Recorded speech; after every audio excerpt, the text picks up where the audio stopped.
This mother, favoring her eldest son, sabotaged her youngest son's job. Now, the family's financial burden rests solely on the daughter-in-law. Yet the mother shamelessly asks her youngest son for money to give to the eldest. Unable to tolerate this any longer, the daughter-in-law confronts her. "Isn't it enough that you caused my husband to lose his job?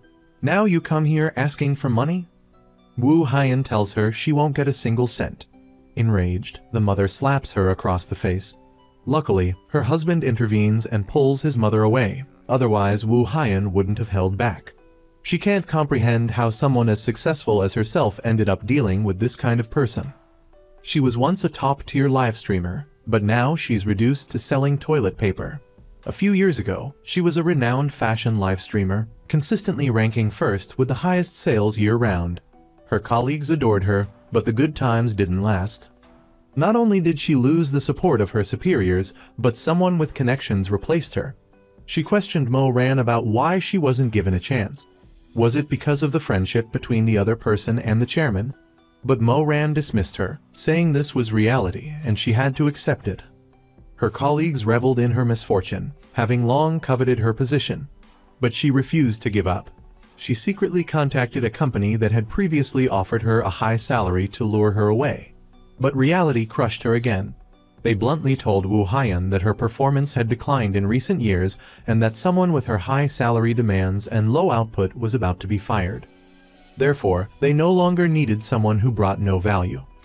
Furious, Wu Haiyan threw down the business card and left.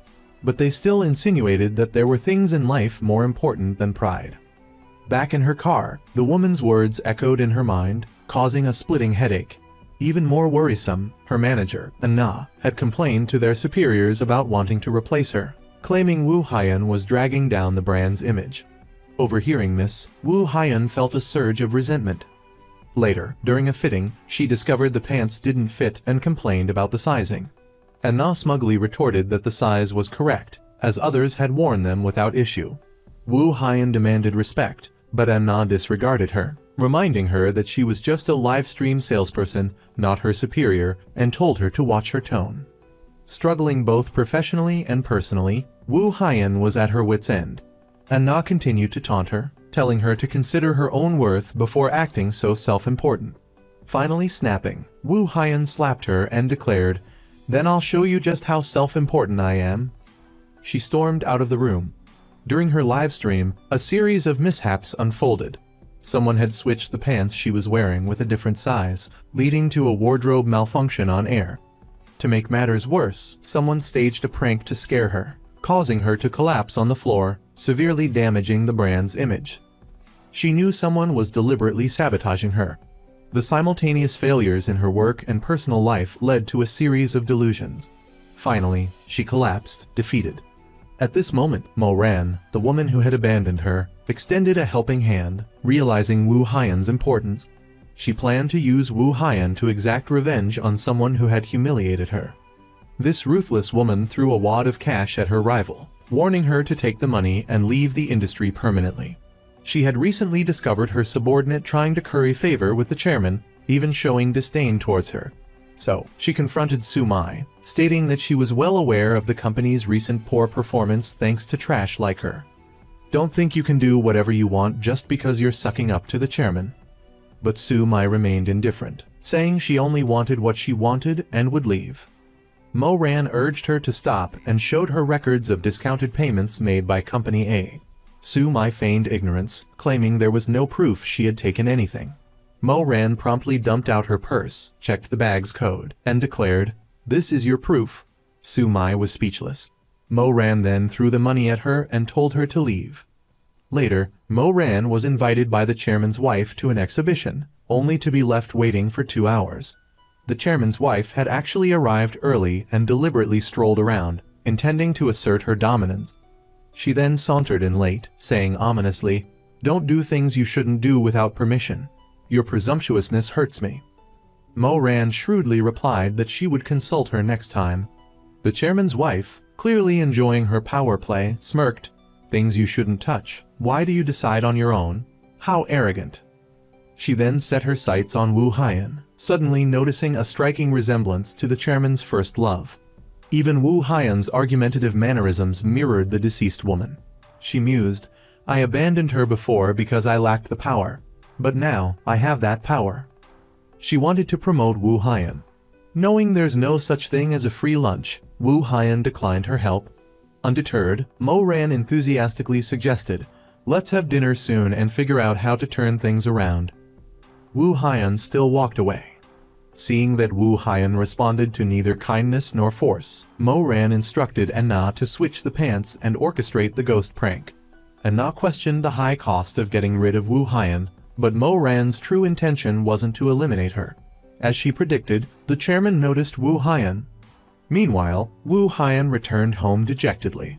Seeing her distraught state, her husband knew she was still upset about his mother's actions. He apologized, saying he was sorry that they were his family. His apology only fueled her anger. He hadn't been present at her mother's funeral. Her mother was family too. He countered that he was on a business trip and couldn't return. Wu Haiyan argued that he had managed to return from a business trip when his own mother was ill. Why not for hers? She and her daughter were clearly not important to him.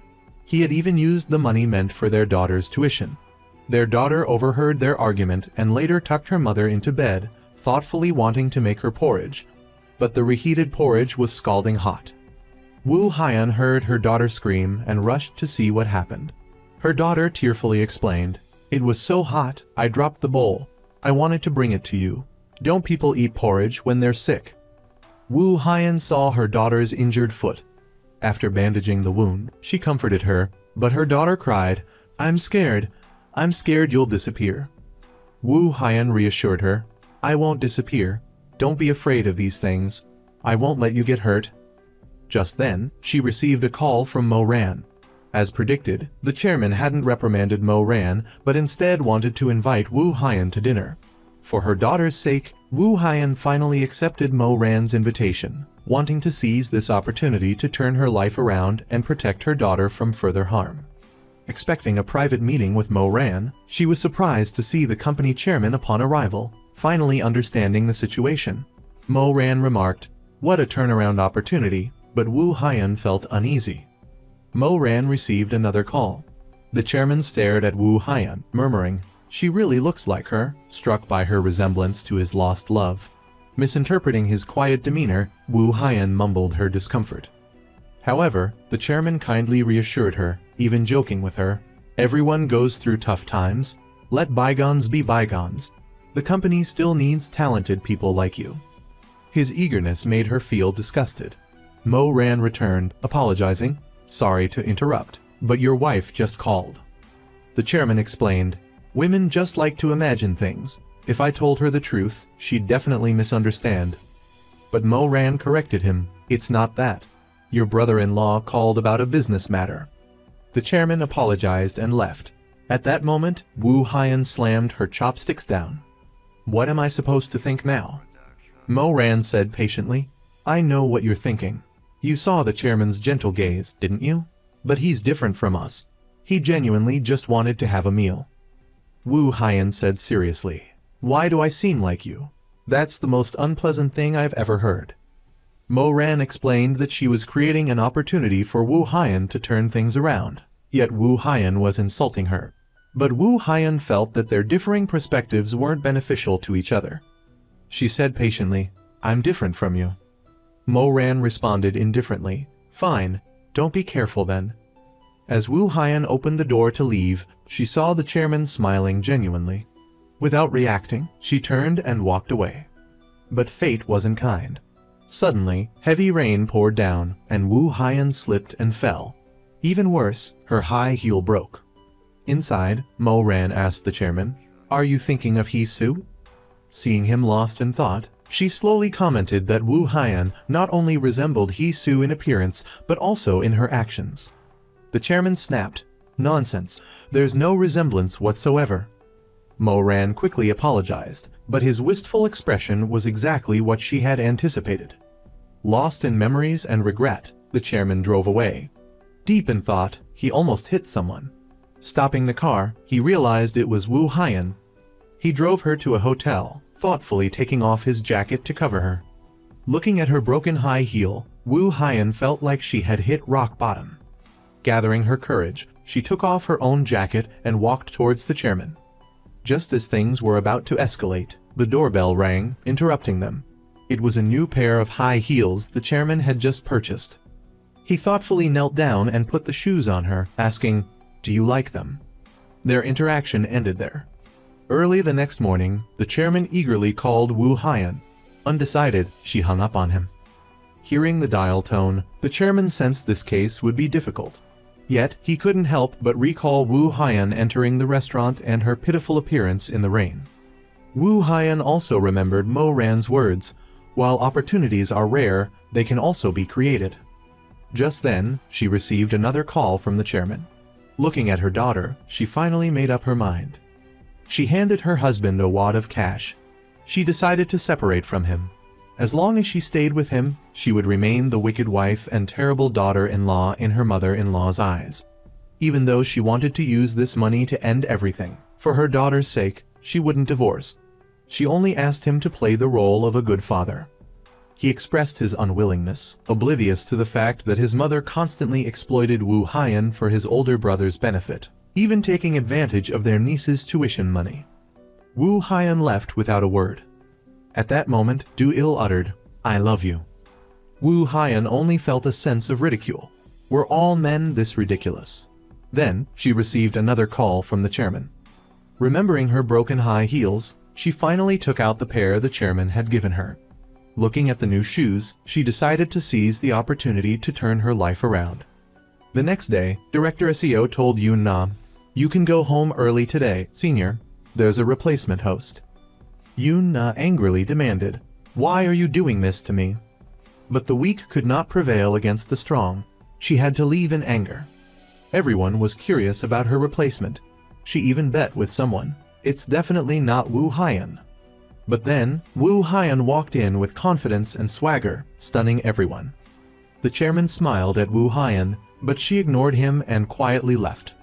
The queen, once burdened by life, had returned with an aura of power. Wu Haiyan, who had made that mistake, had returned triumphantly, like a queen. Her colleagues were bewildered by her comeback. Anna arrived, seething with resentment towards Morin. "Why Wu Haiyan?" she seethed. "Wasn't she fired?" But MG remained calm. "Why would you assume Wu Haiyan was fired?" she asked. "It seems Wu Haiyan has a lot of anti-fans." Then, she instructed Anna to check her phone. When Anna opened it, she found the video of herself surreptitiously switching the pants. Morin threatened, "If this video gets out, you'll never work in this industry again. You know what you need to do." With that, she turned and left, then arranged to meet her close friend, OK Sun, to apologize. But OK Sun was comforting. "I know it was a company decision. It's not like I pulled her down, is it?" she said. Morin thought the whole situation was far from funny. Her own sales figures were down, which was why the company was putting all their resources into promoting Wu Haiyan. OK Sun admitted to feeling a little down, but said it coincided with her wanting to reduce her workload anyway. Morin asked if something was wrong. OK Sun then confessed she'd discovered her husband was having an affair. She'd been having dark thoughts for years, constantly fighting the urge to kill him. But for her son's sake, she pretended not to know. Before they parted ways, Morin gave OK Sun a heartfelt hug, which seemed to comfort her friend. Meanwhile, Wu Haiyan had become the center of attention at the company, with the chairman even more determined in his support. Just as her career was taking off, her deadbeat husband, after taking a substantial sum of money from her, stood her up when he was supposed to pick up their daughter. He wanted to attend a class reunion instead. Furious, she scolded him, "At least pick up our daughter first. Can't you focus on being a decent father?" But he complained that she pressured him so much he couldn't breathe. They ended the call on bad terms. When Wu Haiyan arrived home from work, she found her daughter alone, having not even eaten dinner, dozing off in the living room. Looking at her daughter, then at a drawing she'd made, Wu Haiyan's exhaustion momentarily melted away, replaced by even more anger at her husband. After putting her daughter to bed, Wu Haiyan received a text from the chairman. She almost ignored it but replied anyway. Upon receiving her message, the chairman reacted as if he'd met his soulmate on a blind date. A simple text message filled him with joy. However, Zin Yi noticed the chairman's love-struck, almost oblivious state. She asked Morin. Has some kind of bug flown into his ear? Morin lied. How could that be? He's probably worried about the company's declining performance. Xin Yi then confided that her own husband was living alone somewhere, seemingly devoid of ambition. Morin tested the waters, asking if she was content with this arrangement. After a moment of thought, Xin Yi admitted to feeling some resentment. She complained that her brother-in-law's career was flourishing, but what worried her more was that he seemed poised to take over her family's business. Seeing an opportunity, Morin asked if they should do something about it. Xin Yi complained that the chairman was clueless. Morin, striking while the iron was hot, suggested, "Then madam, you could take matters into your own hands." Xin Yi brightened. "Why didn't I think of that?" she exclaimed, then gifted Morin a vase of flowers. However, as soon as Morin left, she instructed her driver to discard the flowers. To further her own agenda, she deliberately arranged for Wu Haiyan to have a photoshoot 100 kilometers away in the countryside.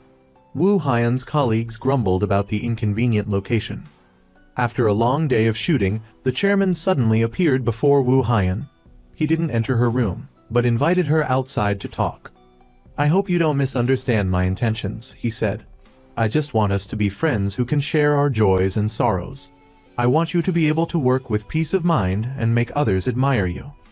Before leaving, he added, "We should say goodbye here to avoid unnecessary suspicion.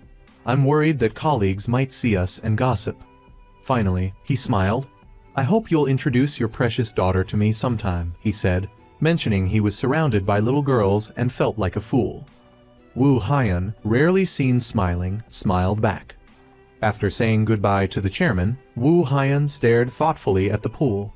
Morin approached, observing, "The chairman is completely wrapped around Wu Haiyan's finger." Then, she showed her true colors. She wanted Wu Haiyan to persuade the chairman to let her establish a branch office. Wu Haiyan challenged her, asking why she was interfering with the chairman's affairs. Morin explained that she'd promised the former chairman she would groom the current one into a business mastermind, but he was proving rather incompetent.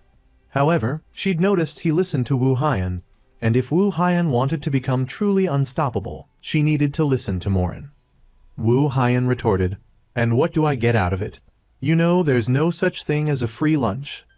Morin sighed dramatically, commenting on Wu Haiyan's noble attitude and warning her to be careful. Wu Haiyan, with an air of arrogance, clinked glasses with her.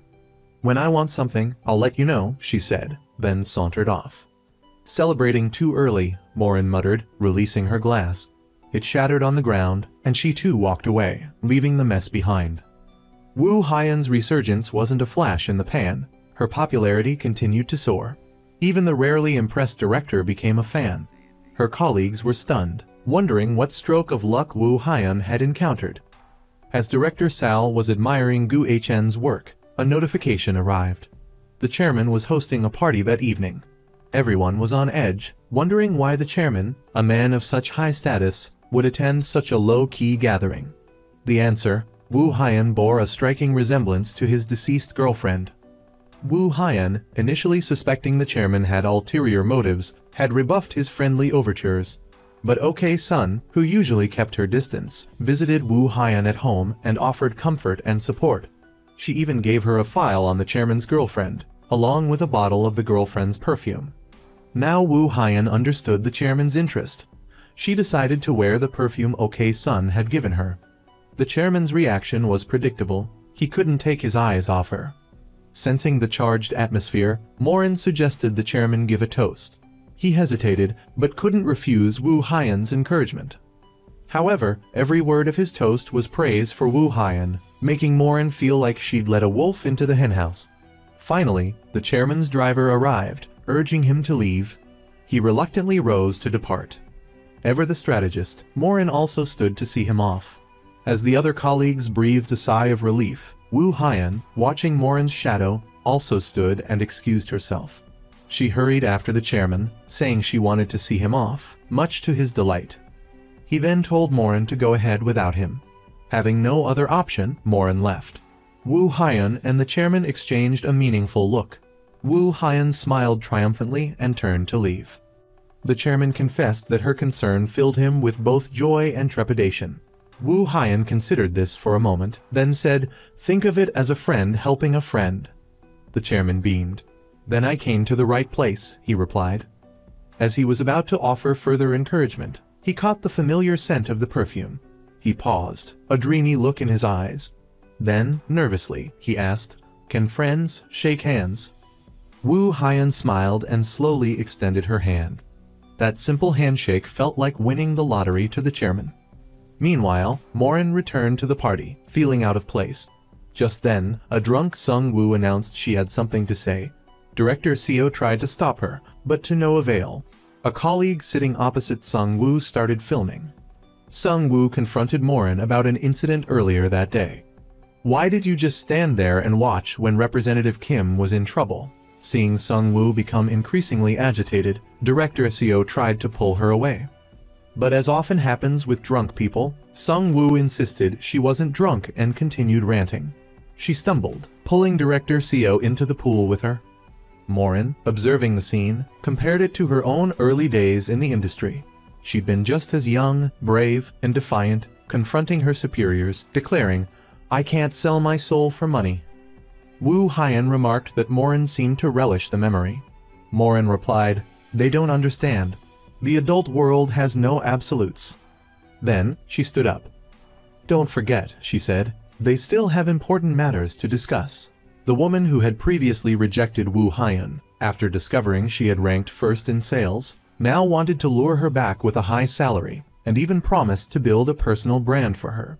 It's true what they say, when you're poor, no one visits, but when you're rich, your house is full of guests. However, Wu Haiyan didn't hesitate to refuse.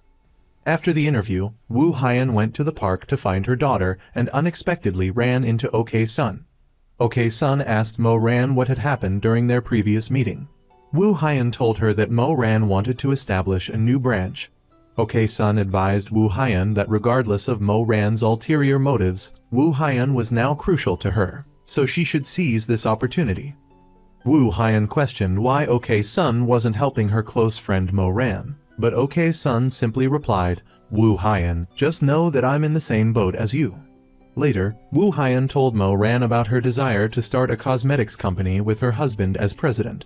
Mo Ran was surprised by Wu Haiyan's sudden ambition but didn't want to be threatened. So, she challenged Wu Haiyan, "Do you want me to reveal how you got to where you are now?" Wu Haiyan smiled and replied, "Nothing happened between me and the president." Mo Ran retorted indifferently, "Even if nothing happened, a man and a woman alone in a room, what do you think would happen if the president's wife found out?" Wu Haiyan felt a flicker of fear, but then remembered OK Sun's words, "Mo Ran is sharp and excellent at exploiting weaknesses." Realizing she had to fight fire with fire, Wu Haiyan countered, "Then go ahead and tell her. I'll tell the president that someone set me up, claiming our friendship was more than platonic." Mo Ran's attitude softened considerably. After a tense negotiation, Mo Ran reluctantly compromised, warning, "You have to give this your all. Any mistakes, and you won't get off so easily." After their meeting, Mo Ran texted Director Sal, but he saw Wu Haiyan's photo and declined, claiming to be busy. Meanwhile, a drunk OK Sun received the results of a paternity test. It turns out Mo Ran had sent it, revealing the identity of OK Sun's long-lost son. MG looking at the young man's photo, OK Sun teared up and typed a message, "I know I don't have the right to call myself your mother, but I want to thank you for living well. From now on, just trust me." At the same time, the smiles on both OK Sun and Mo Ran's faces hinted at a turbulent future. Elsewhere, Anna nitpicked Wu Haiyan's advertising outfit, prompting Wu Haiyan to try it on. Anna continued her criticism, boasting about her impeccable fashion sense. Wu Haiyan coldly ripped a button off Anna's blouse. A humiliated Anna didn't dare retaliate. Wu Haiyan tossed the button aside, saying, "I'm not just a button you can tear off anymore. If you don't want to be fired, watch your step and focus on your work." Then she walked away as if nothing had happened. Sung Woo witnessed the entire incident. After work, he anxiously approached Wu Haiyan, who readily recounted the events, admitting that despite her outward indifference, she couldn't resist putting Anna in her place. Sung Woo confessed he wouldn't be so honest. Wu Haiyan offered him some advice. "If you want Director Seo's forgiveness, cling to his leg." Taking her advice, Sung Woo sought out Director Seo and apologized profusely. When he tried to leave, she literally clung to his leg, hugging it tightly. Just as Woo Hyun predicted, it worked. Director Seo finally smiled for the first time in a long while. Meanwhile, Mo Ran wanted Woo Hyun to convince the president to open the new branch, but Woo Hyun insisted Mo Ran help her establish the cosmetics company first. Mo Ran felt tricked and used, like a servant, but she had no choice but to agree. She hoped Woo Hyun wouldn't push her too far. As Woo Hyun was leaving, Mo Ran warned, "Let's not test each other's limits anymore." Woo Hyun, flushed with professional victory, felt a surge of irritation at the sight of her unemployed husband lounging at home. She tossed him a contract, urging him to become the legal representative of her company. Do-il refused, claiming disinterest. Exasperated, Woo Hyun declared this his last chance, prompting a reluctant acceptance. Unlike his previous passive compliance, Do-il now bragged to acquaintances about his impending company launch, much to Woo Hyun's annoyance. She despaired at his uselessness, unaware that Mo Ran, still feeling threatened, had contacted Soki, a formerly famous host, hoping she would replace Woo Hyun on her show. Director Seo protested that it was Woo Hyun's program, but Mo Ran dismissed his concerns, declaring Woo Hyun's time in the spotlight over. To a bewildered Director Seo, she promised a promotion after this was handled, leaving him conflicted due to his fondness for Woo Hyun. Even after Sung Woo's work report, he remained distracted. While Seung was applying makeup, Sung Woo couldn't find Director Seo and rushed out to search for him. After much persuasion, Director Seo calmed down, but his subsequent decision left Sung Woo perplexed. Meanwhile, in her office, Mo Ran received a text from her son, unaware that he immediately informed OK-sun. As Director Seo began the countdown for the show, a pair of pink high heels appeared. Woo Hyun emerged, radiant, stunning everyone. Mo Ran kicked the table in fury, while OK-sun wore a vengeful smile. Director Seo also smiled, having recently revoked Soki's hosting role. Mo Ran, feeling played, smashed a glass. Woo Hyun had secured her position thanks to Director Seo's defiance. He had even tendered his resignation, but Mo Ran insisted he take full responsibility for Woo Hyun's live broadcast. It turned out the president had heard rumors and called Mo Ran, questioning her decision to replace Woo Hyun. Mo Ran lied, claiming it was a strategic move for Woo Hyun to focus on cosmetics, but her trembling hands betrayed her. The president, expressing his high regard for Woo Hyun, forbade Mo Ran from interfering with her shows again. Mo Ran, realizing her pawn had turned against her, but unwilling to relinquish her power, discovered Do-il's presence at the company the next day. She observed his ineptitude, noting his lack of preparation for a simple product presentation. She then arranged for a Na to spread rumors about Woo Hyun and Director Seo, fueling Do-il's suspicions. After work, he confronted Woo Hyun. "Did you drink with Director Seo last night?" Woo Hyun insisted it was company business, arguing that regardless of her feelings for Director Seo, they were married. Do-il's accusations, without any self-reflection, left Woo Hyun speechless. Then, summoned by Mo Ran, she arrived at her office for another confrontation. Woo Hyun pointed out that she had achieved everything while Mo Ran seemed to have gained nothing. Mo Ran smirked. "Don't celebrate too soon. You won't be so smug tomorrow." Woo Hyun retorted that she wasn't looking at tomorrow, but the future, admitting she was riding a tiger while being manipulated by a fox. Mo Ran, feeling incredibly lucky, declared, "I only need one night to deal with you." Unfazed, Woo Hyun received a text from the president, smiling, "The tiger has found me." Mo Ran, understanding she had lost control, delivered a package. Do-il's face paled when he saw the photos inside. After Woo Hyun returned home, he apologized for everything, but she didn't have anything to say to him. Woo Hyun simply acknowledged this. Do-il chimed in, "When you two got married, you said his gentle nature was enough. But now you've changed." Woo Hyun coldly replied, "That's right." Do-il constantly touted his own gentle nature. The next day, he began his revenge on Woo Hyun for her public humiliation. He didn't hesitate to take out loans to manufacture defective products that were then given to the beauty influencer who used GuHN Cosmetics. He even posted photos of the resulting skin damage online. All of Woo Hyun's hard work went down the drain. When a worried Woo Hyun returned home, her husband was gone without a trace. After calming down, she asked the director, were there problems with other products? He told her that only the batch given to the influencer was defective. Then, Wu Haiyan noticed a delivery slip in the trash. Upon seeing the sender, she realized it was all Mo Ran's doing. Wu Haiyan confronted Mo Ran, demanding to know why she would do such a thing. Mo Ran claimed she had intended to send the product to Wu Haiyan, but her husband had seen it first. When he burst into her room, she simply told him the truth.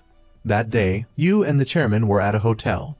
What happened after, she didn't know. Wu Haiyan furiously declared, I won't let you get away with this. Fortunately, OK-sun arrived just then. She assumed they were arguing about the cosmetics and intervened, saying, this isn't Wu Haiyan's fault. Wu Haiyan explained it was a setup. Mo Ran retorted, you're in charge, so you're responsible. Wu Haiyan tried to explain further, but OK-sun comforted her and told her to let it go. As OK-sun was leaving, Mo Ran snidely remarked that Wu Haiyan wasn't as innocent as she appeared. OK-sun then hugged Wu Haiyan, offering comfort. A worried Wu Haiyan asked, why are you helping me? OK-sun replied, don't worry, it's not for free. You'll owe me one. The next day, while Wu Haiyan was busy at work, she received a call from her daughter's teacher informing her that Jai Yun had hit another student. She had to ask OK-sun to look after her daughter. However, OK-sun had a live broadcast to film and asked the chairman for help. When Wu Haiyan finally finished work and went to pick up Jai Yun, she found her daughter happily playing with the chairman. Wu Haiyan profusely thanked him, but the chairman simply smiled and said, Jai Yun is like a little friend to me. They then said their goodbyes, with Jai Yun waving as they left. OK-sun rushed over, asking, how was it playing with Jai Yun? The chairman said it was enjoyable, but added that her sudden request had startled him. OK-sun explained that everyone was busy, and she couldn't just ask anyone, so she had to turn to him. The chairman surmised that she must have had another important reason for seeking him out. OK-sun then produced a ring. It was the same ring he had given to his girlfriend. OK-sun explained that, thanks to Wu Haiyan, she knew his girlfriend was Hee-Soo, and that Mo Ran had dropped the ring at Wu Haiyan's house that day. This revelation left the chairman deep in thought. OK-sun had done this because she had suspected Mo Ran and Wu Haiyan's husband were having an affair, but lacked concrete proof. A few days prior, she had deliberately arranged for them to meet and managed to record 2 conversations that confirmed their illicit relationship. This confirmation, coupled with witnessing Wu Haiyan's distress over her husband's betrayal every day, had driven her to throw the ring in the trash. The following day, Wu Haiyan knelt before Mo Ran, pleading for her help. Mo Ran simply smirked, declaring Wu Haiyan too damaged to be of any further use and ordering her to leave the company. As Wu Haiyan was gathering her belongings, she saw a text from OK-sun, the chairman is on his way to your office.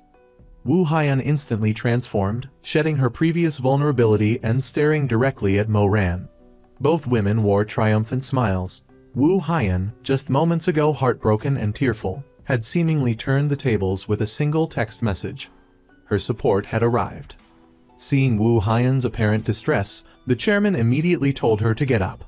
Wu Haiyan, playing her part, continued to appear vulnerable. Mo Ran tried to explain, but the chairman's booming voice cut her off. What is going on here?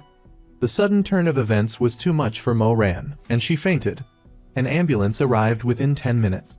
As the chairman offered to go with her to the hospital, team leader Park quickly volunteered, leaving the chairman to head home, albeit with a worried mind. However, as he reached his car, he saw a photograph placed on the windshield. Before he could process it, Wu Haiyan's husband, Do-il, punched him. Do-il, moments earlier celebrating the destruction of his wife's career, still felt a lingering rage and had decided to ambush the chairman. The chairman easily overpowered him with a few swift moves and demanded to know. Why did you do that? Do-il retorted. You have no right to question me. The chairman realized Do-il had misunderstood the situation and tried to explain. He insisted that his relationship with Wu Haiyan was entirely professional, but Do-il refused to believe him. The chairman's aim wasn't to convince Do-il to trust him, but to trust his wife. A woman reaching this point in her career wasn't easy. As her husband, he shouldn't kick her while she was down. Do-il dismissed his words. The chairman kindly advised him to apologize to Wu Haiyan and show her more concern. Infuriated, Du Il grabbed the chairman's shirt, demanding to know why he spoke with such confidence. Alerted by the commotion, security guards rushed over and apprehended Du Il. Wu Haiyan arrived at the police station, but the chairman decided not to press charges. He explained that his only concern was that Du Il, if he fled, would hurt Wu Haiyan further. Finally, the chairman left and returned to his car. Looking at the photograph and recalling OK Sun's words, he realized that Mo Ran was undoubtedly behind it all. On the other side, Du Il watched Wu Haiyan, whose career he'd ruined, lower her head in shame. But after he left the police station, he questioned her about what happened that night. She insisted nothing had happened.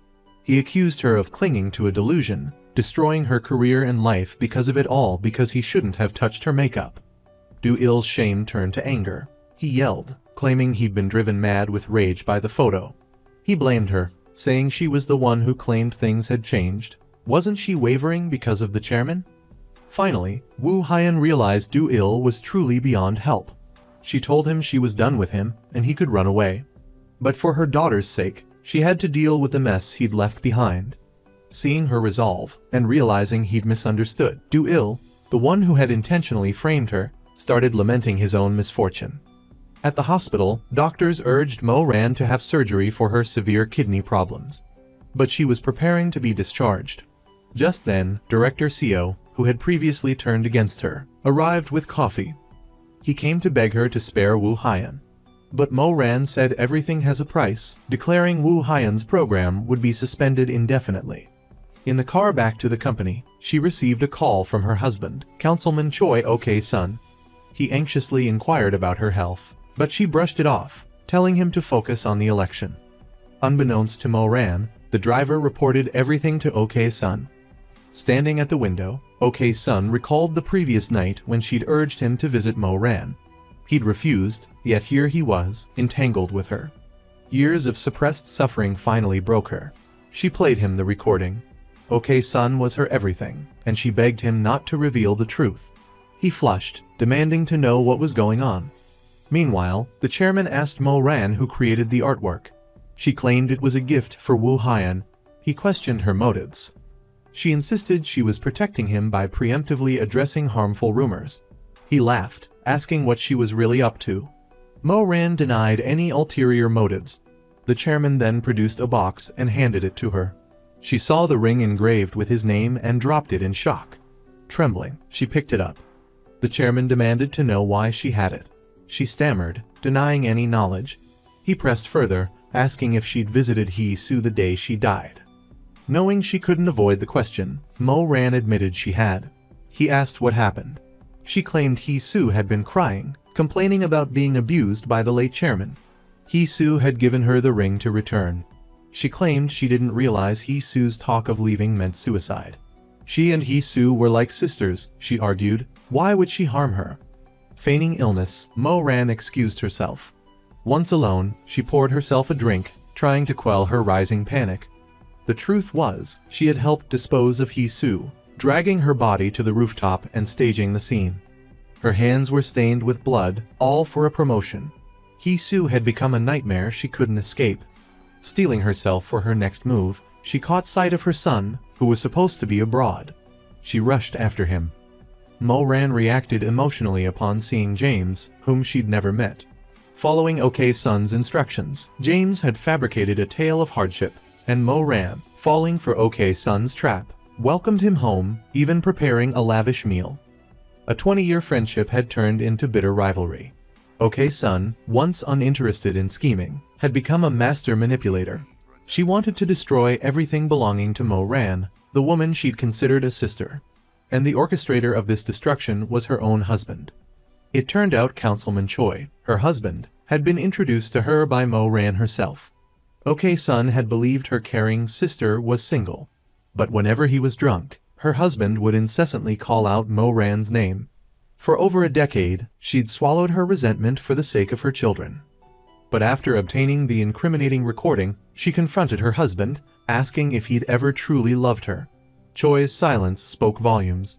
She declared that even if he didn't love her, she would remain by his side, trapped in this hell forever. But first, she would destroy Mo Ran. She tried to expose Mo Ran to the chairman, but Mo Ran had expertly deflected the accusations. So, OK Sun turned to the chairman's wife, warning her to be wary of Mo Ran. Learning about Mo Ran's sabotage of Wu Haiyan, OK Sun advised Wu Haiyan to switch companies. Wu Haiyan accepted an offer from a competitor. Passing Mo Ran, she feigned composure. Mo Ran turned, offering a chillingly insincere good luck with a sinister smile. Meanwhile, the chairman confronted team leader Park about his suspected involvement with Mo Ran. He warned Park to stop whatever he was planning, offering to let it go. He then inquired about Wu Haiyan's return to live streaming. Park revealed Wu Haiyan had resigned. Furious, the chairman stormed to Mo Ran, demanding to know if she'd driven Wu Haiyan away. Mo Ran claimed Wu Haiyan's contract had expired and that she was acting in the company's best interests before turning and leaving. Park, fearing exposure, frantically alerted Mo Ran. She reassured him, saying it wasn't the right time to act. If they succeeded, he would be second in command. She then presented her long-held plan. Dang Xin's mother feigned disinterest. However, she expressed confidence in Mo Ran's abilities, promising funds within the hour. At her new company, Wu Haiyan was immediately assigned an McRole role. She even empathized with a woman whose position she'd taken. But her triumph was short-lived. She was abruptly removed from the following month's live schedule.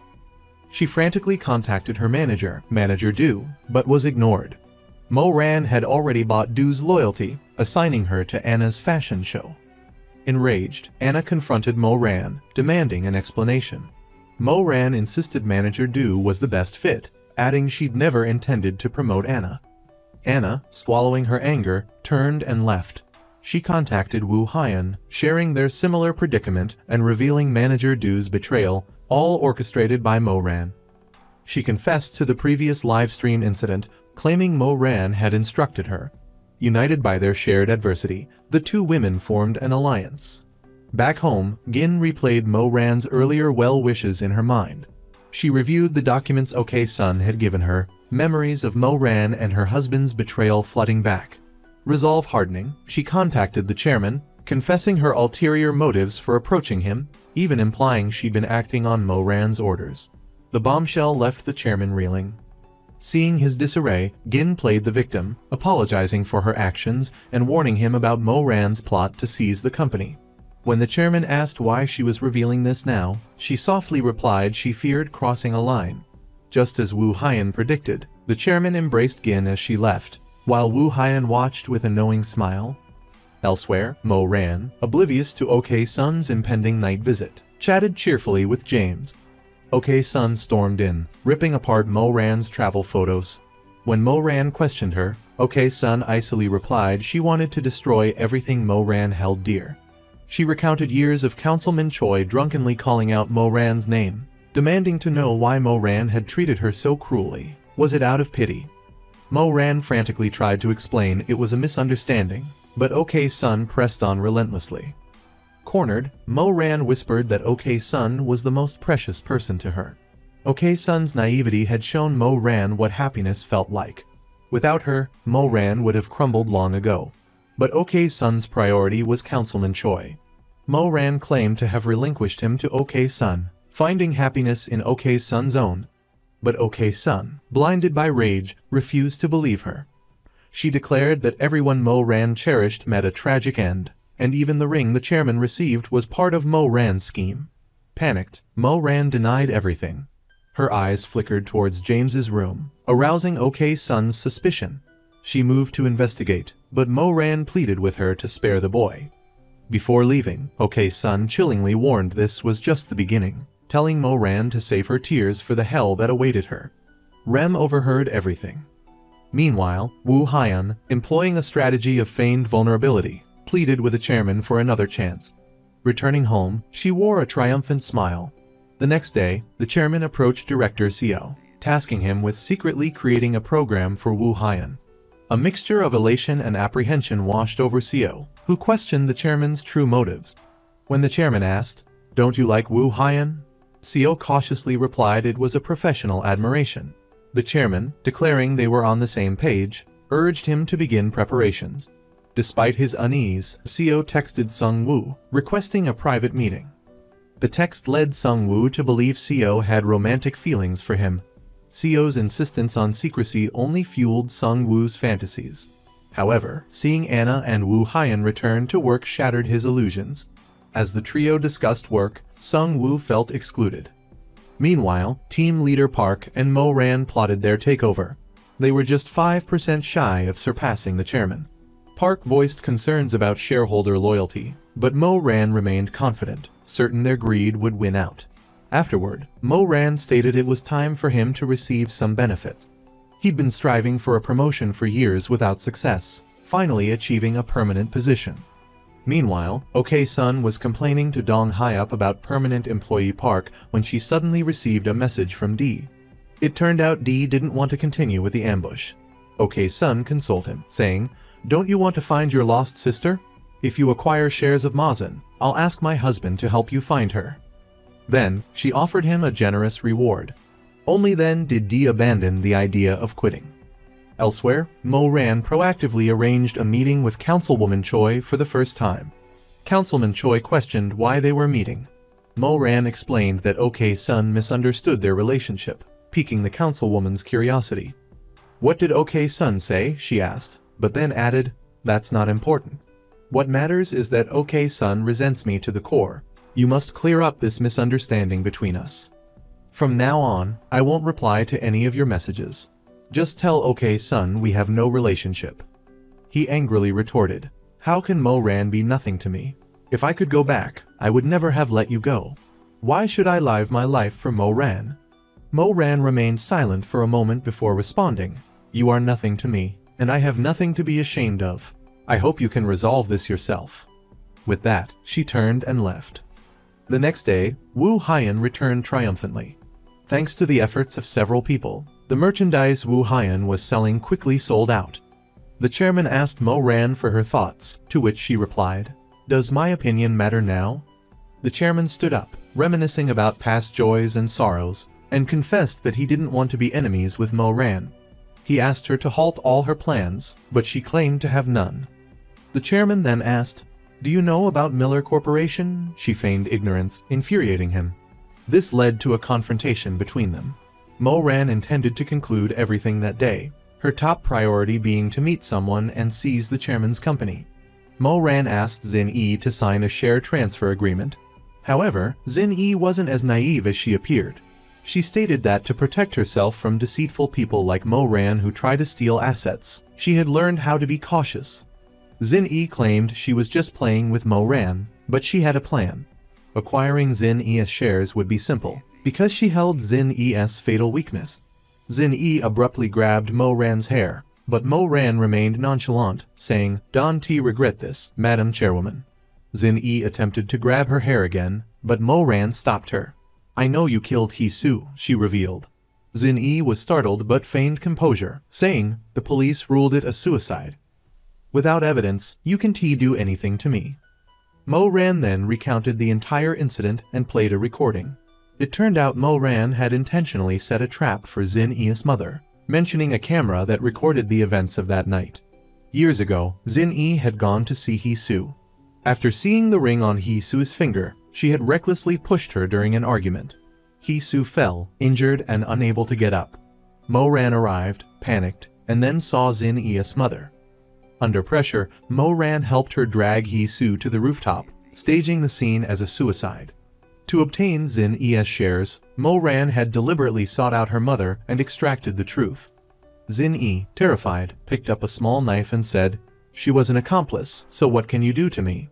Mo-ran replied indifferently, "I'll confess to my own crime," and told her to worry about herself. Then, she instructed Zin-E to sign. After much internal struggle, Zin-E signed the disadvantageous contract. After Mo-ran returned the recording to Zin-E and opened the door to leave, she found the chairman standing there, having been outside for a while. He looked at Zin-E with tears in his eyes, then grabbed her tightly. But Zin-E remained defiant and provocative, prompting the enraged chairman to push her to the ground. Only then did Zin-E confess that she had acted out of love for him. But the chairman was blinded by rage. Seeing that the elevator hadn't arrived yet, Mo-ran, despite her pain, forced herself to descend the stairs. She didn't want her fate to end up like Hee Su's. She resolved to atone for Hee Su after everything was over. Meanwhile, the drunken chairman was desperately trying to contact Wu Haiyan. He was so heartbroken he could barely speak. At the same time, Xin Yi was frantically calling, but upon hearing Wu Haiyan's voice on the other end, she flew into a rage and demanded Wu Haiyan's address. Xin Yi rushed over and, seeing Wu Haiyan's resemblance to Hee Su, slapped her across the face. Wu Haiyan calmly adjusted her hair and slapped Xin Yi back, stunning her. Xin Yi then berated Wu Haiyan, accusing her of wanting to be a social climber. Wu Haiyan disagreed. Another altercation ensued, and this time the chairman intervened. He demanded Wu Haiyan leave, while Xin Yi screamed, asking if he was crazy for helping an outsider. The chairman coldly told her to shut up, or he wouldn't be able to control himself. He turned and got into his car, leaving Xin Yi fuming. Wu Haiyan took the chairman's hand and urged him to cry. Finally, he broke down, sobbing uncontrollably. The next day, the chairman returned home and announced he was ending things with Xin Yi. But Xin Yi refused to divorce him. She confessed that she longed for the man she loved to call her name or touch her, but he never had. Grief-stricken, the chairman pushed her away. Xin Yi frantically apologized, promising to fix everything if he wouldn't leave her. But the chairman was too heartbroken and remained resolute. Elsewhere, OK Sun asked Wu Haiyan whether she was using the chairman or had fallen in love with him. Seeing Wu Haiyan's hesitation, OK Sun realized their alliance was over. OK Sun then sought out Di. After he signed the share transfer agreement, she handed him the information about his lost sister, considering the matter settled. Before leaving, Di remarked, "I think you re even more pitiful than Mo Ran." With the shares in hand, OK Sun went to see Xin Yi. Xin Yi, initially delighted, thinking she would receive help, was met with a cold reception. Xin Yi asked if OK Sun could help get rid of Wu Haiyan, but OK Sun refused, simply advising her not to underestimate Wu Haiyan. Heeding OK Sun's words, Xin Yi went to Wu Haiyan's room, threw her belongings out, and insulted her, saying, "If you want to sleep with the chairman, go ahead. But you're just a replacement." Wu Haiyan confirmed she knew who Xin Yi was. Infuriated, Xin Yi smeared lipstick on Wu Haiyan's shirt. Unfazed, Wu Haiyan stepped on Xin Yi's shoe and stated she had a show to film. Ignoring Xin Yi's outburst, she opened the door and walked out. A crowd had gathered outside, but Wu Haiyan left with poise and confidence. Later, Wu Haiyan met with her husband, the man who had previously sabotaged her. She wanted to end things, but he refused to divorce. Wu Haiyan declared she was in love with the chairman. Compared to a weak, useless husband who had intentionally harmed her, any reasonable person would choose someone who quietly supported her. Meanwhile, bad rumors about Wu Haiyan spread throughout the company, unsettling Director Xiao. He asked Wu Haiyan if the rumors were true. She admitted she knew about them but didn't care, adding that it was her personal business. She turned to leave, but Director Xiao pulled her back, confessing his feelings for her. He didn't want her to sink into the mire. She pulled away, stating they were only colleagues.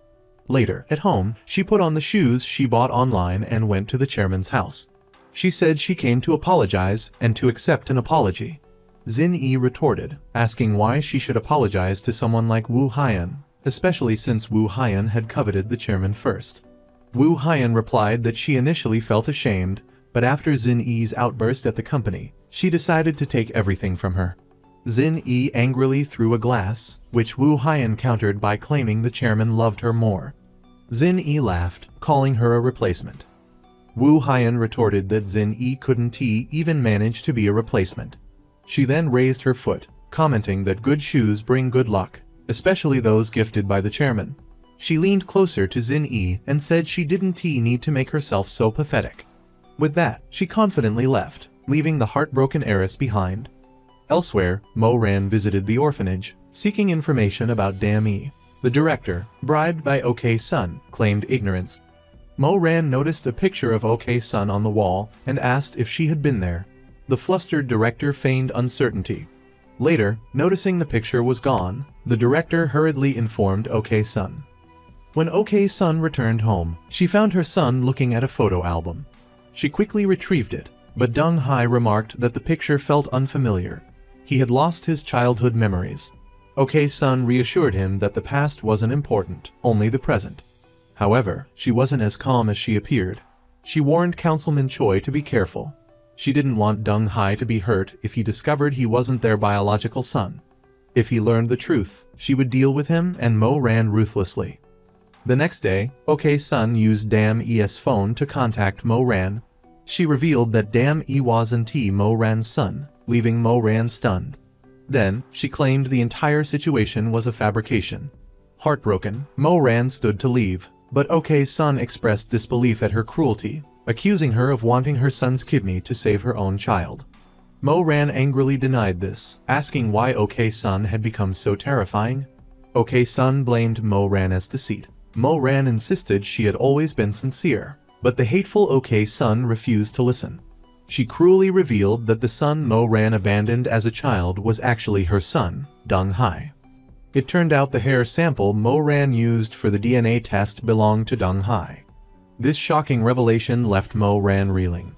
However, the truth wasn't as OK-sun believed.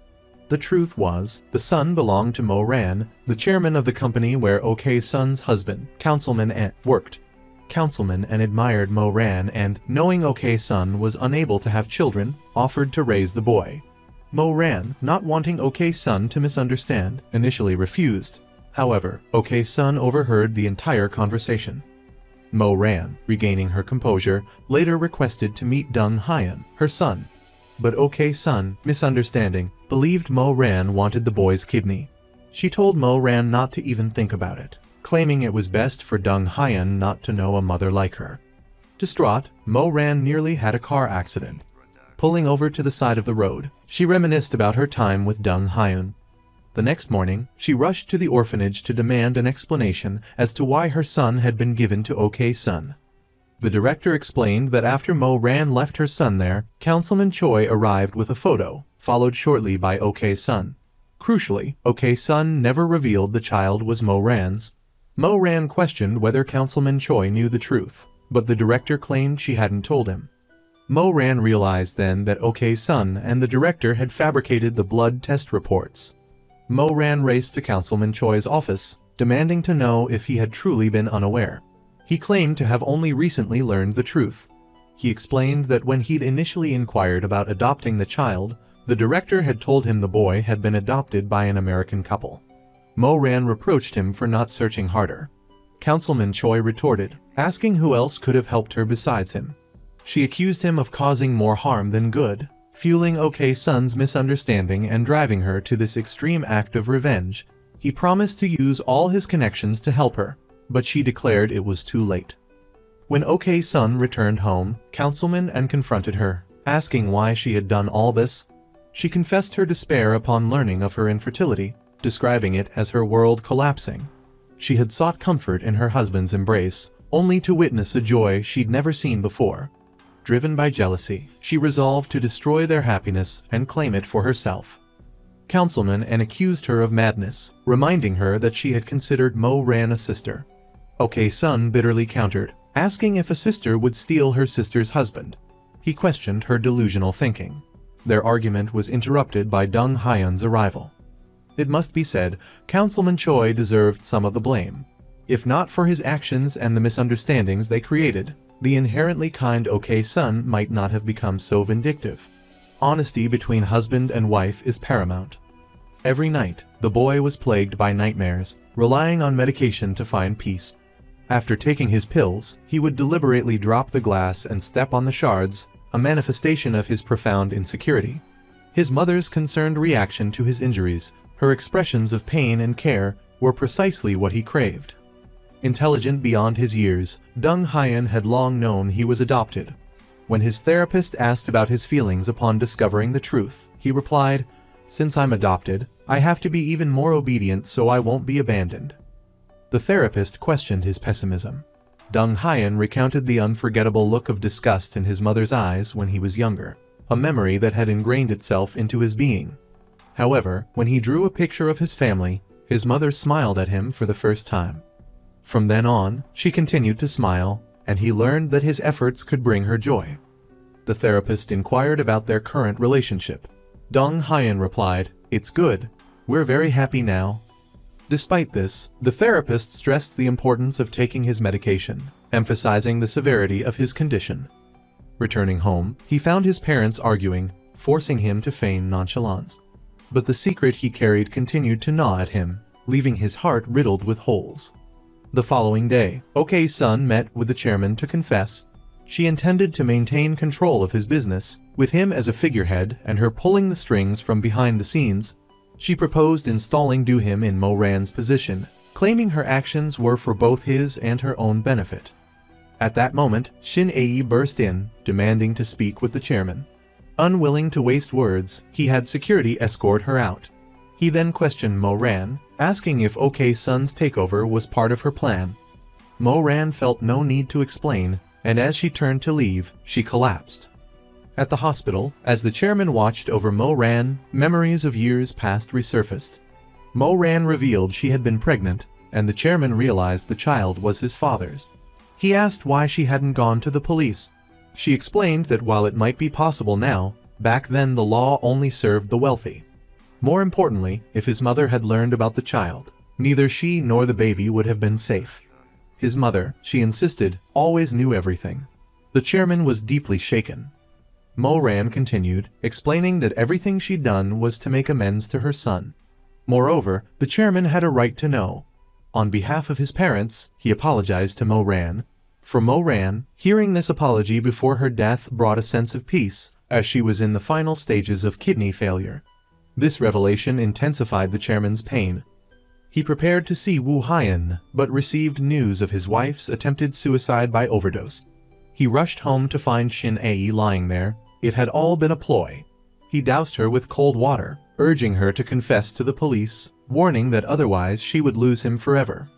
He then stared at his wedding ring for a long time. Meanwhile, Wu Haiyan returned to the company only to learn from director Seo that Ok's son had taken over her show. While Ok's son feigned apology, it was clear she had orchestrated Do-him's involvement. Furious, Wu Haiyan attempted to confront Do-him, only to be blocked. The chairman called, and they met at a restaurant. He announced his intention to sell all his company shares and live the life he wanted. A shocked Wu Haiyan questioned his reasons. He confessed to discovering his parents' wrongdoings, expressing his desire to live with integrity and avoid becoming like them.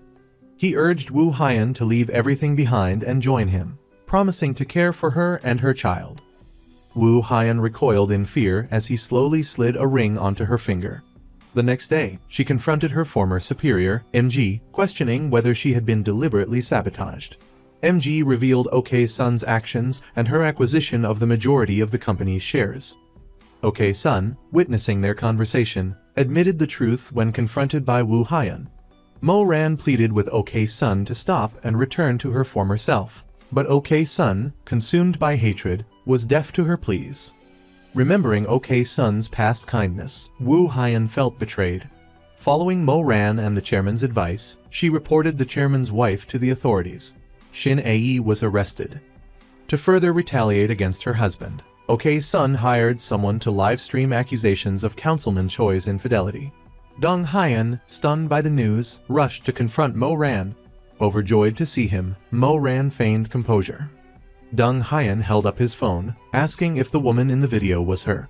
Mo-Ran denied it, claiming to be his mother and accusing him of misunderstanding her relationship with his father.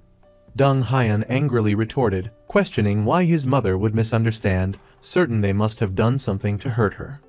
Fighting back tears and her longing for her son, Mo-Ran promised to explain everything. But Dong Haiyan delivered a chilling warning. If the accusations were true, he would kill her. The next day, Mo-Ran felt an overwhelming bitterness. She went for her dialysis as usual and ran into Ok's son afterward. Ok's son told her that not only had she orchestrated her sister's downfall, but she had also destroyed her own husband in the process. Mo-Ran calmly replied that because of Ok's son's relationship with another man, her child had been dragged into the mess. Ok's son frantically asked what had happened, but Mo-Ran reassured her that she hadn't revealed anything. Then, Mo-Ran dropped the bombshell. Dong Hai's biological father was the deceased chairman. She hadn't wanted Ok's son to witness her humiliation, and Councilman Choi had only helped her out of pity. Although Ok's son was skeptical, she drove home distractedly. She immediately arranged a DNA test between Dong Hai and Councilman Choi. Meanwhile, Mo Ran longed for a happy life with Dong Hai, hoping that once OK Sun knew the truth, they could return to their former happiness. But she passed away while waiting.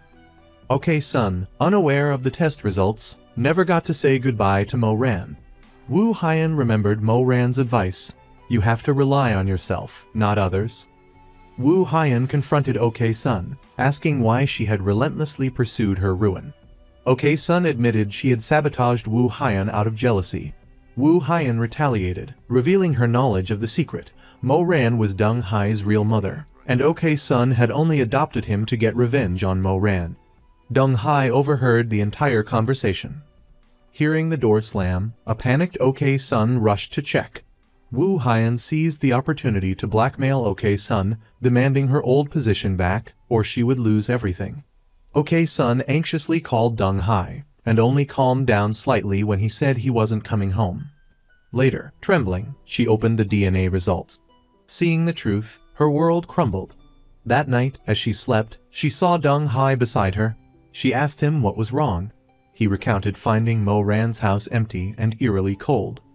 Dong Hai also confessed that when he threatened to kill her, Mo Ran had only smiled gently.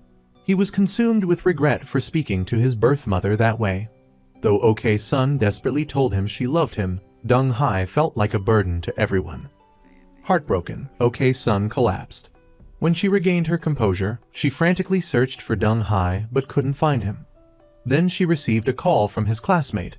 Dong Hai had attempted suicide to be with Mo Ran.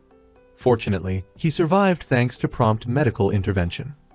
Wu Haiyan was horrified by the news, blaming herself for nearly causing a tragedy. Finally, after all the misunderstandings were cleared, OK Sun visited Mo Ran's grave to repent.